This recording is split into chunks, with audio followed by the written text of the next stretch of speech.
Hey, Phantom fans, you're watching Chronicle Chamber. My name is Scott, and today we are talking about episode 6 for Phantom 2040, A New Shadow.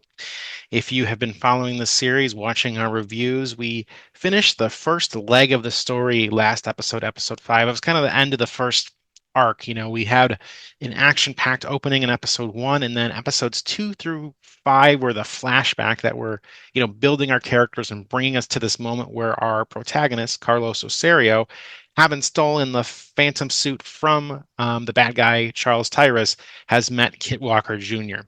So, that's kind of the fill in of what's happened so far. Episode 6 starts right off the bat. With that meeting, it assumes you're caught up and you've reread that and you understand what's going on and just jumps right in. They don't waste a beat. As we start here, I do want to make a note that we have a new artist on board starting with this arc. I'm going to butcher this name and I apologize, but George Kambadais. He has come on to, fill in for the next arc from our understanding, and I think he will be helping out with some inking going forward after that. John Amor, who has been doing the art this whole time, will be back. This is just for the next, few episodes or two. We're going to see, much more from George.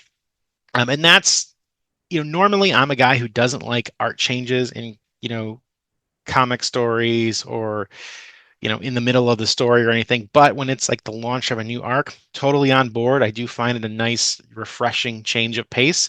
And in this case, the art is great. I really like it. I like, what, especially in this opening here, what George is bringing to the ghost jungle. It's very pretty and calm, and I like this autumn feel going on here. Of course, it's like kind of like a desert, but it's a nice introduction. It starts off with these colors and it drives us back down to the Phantom 2040. Here's Kit Walker Jr. And right off the bat, he's telling Carlos that, Carlos has a legacy to uphold. And so, again, assuming you are caught up and you remember what happened, this just dives right in. Before we go into the story, I did want to point out something on this. We have with George coming on, we have a redesign a little bit of the Phantom. And so, his facial proportions and everything are a little bit different than what we saw in episode 1. I like it personally. I think it looks great. The one thing I did want to draw attention to, because this is a question for readers of Phantom 2040 and other Phantom fans. If you go back to episode 1, you'll see that Phantom 2040 has a little nub for an ear on the side there, just a small, line on the outside of his head shape so we can see where the ears are. Here, those ears are much more pronounced. If you go back to the Phantom 2040 cartoon, no ears. So my question for the fans, do you like the ears? Do you dislike the ears? Do you not really care? Just curious, where are you on the phantom ear situation for Phantom 2040? Other than that, this is something else I really love. This panel, and we'll see it in other panels, is the sunlight and the lighting. We have it hitting the side of the Phantom's face here as he's telling Carlos right off the bat that Carlos has a legacy to uphold. In the opposite panel here from Carlos, we have the same sunlight, cascading across his face. And this is a loaded panel because his eye here is really your epicenter of the picture. It really draws you in. It's kind of glassy. You can read fear, trepidation, sadness. There's a lot you can read into this eye, and shock, of course, because here he is saying, "No, what are you talking about?" And so, then he gets resolved. His eye changes. There's that anger and fire we've seen from him in the last episode or two, saying he didn't ask for this. He doesn't want this. Here was a guy who kept his head down, for the first few episodes. And then he sprung into action when he saw this, billionaire tech magnate, have control of the Phantom suit. And so he stole it. Something within him compelled him to do that, and we saw this build up leading up to him stealing it, that he has this gumption, and his soccer training has led to him being a pretty cool and tough opponent, fighting some guards and, using his soccer skills to get away quickly. But, as he pushes back, we have this, Kit Walker Jr., kind of reaffirms that this is his mission. So at this point, this is kind of a, what are you talking about? This is the lure that the creative team, with Alex Segura and Michael Moreci, helming the writing, are drawing us in on. And I like this because I've previously, brought up that I didn't like the um, more telling than showing we've seen in the past few episodes, especially when it comes to defining who the villain is. Not a fan of it. I don't find it as exciting, but here, just enough information is laid out to really pull you in as we go through the panels. So I feel like the writing and the art are, both firing on all cylinders here. I really do like this imagery. The art change is great. Um, And here's Kit Walker telling Carlos that he has an oath to follow him. So that lure is just pulling, closer and closer, and so um, cuts back to little Carlos. We learned that as a kid he would read Phantom comics, and here he is reading a Phantom cover. It looks like an old Fru cover. I can't find a dead ringer for the inspiration, but um, to me, it personally looks similar to like the issue number 32, like a really old one. The what was it, the Sultan's Prisoner issue. So we could see it has a shark on it, the Phantom. That cover is not exactly, the same, but seems like an inspiration possibly. And here's Carlos remembering the oath, and then we're going to get him reciting it.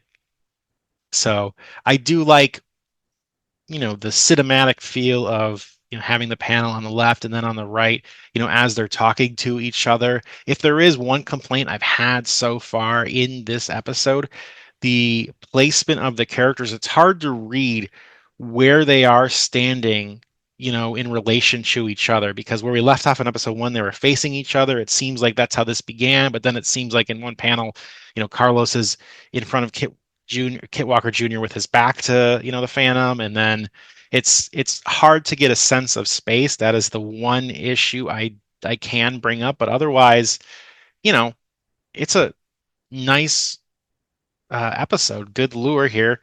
Um, Kit Walker Jr. has a smile on his face, and so he's, kind of pushing this idea that, the oath or something in you that's compelling you.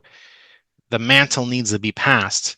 And so that's, where really we get to the meat of the story, because here's Carlos, kind of confused, but also angry, almost as if the Phantom, he feels like the Phantom is, messing with him a little bit. There's an anger and a fire here, and so we cut back again. Here's another little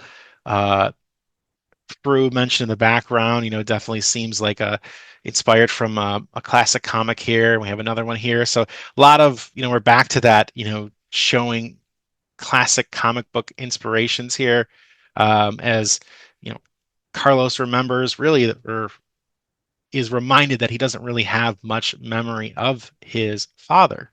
So, there's this stare down here, and we see that there's a funeral for Carlos's father.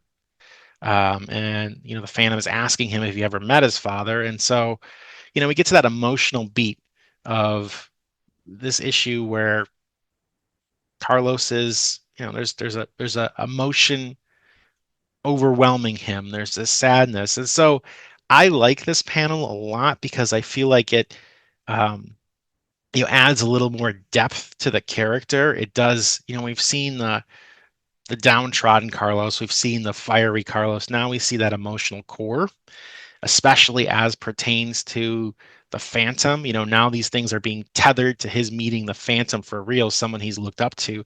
So I like this. I think it's interesting.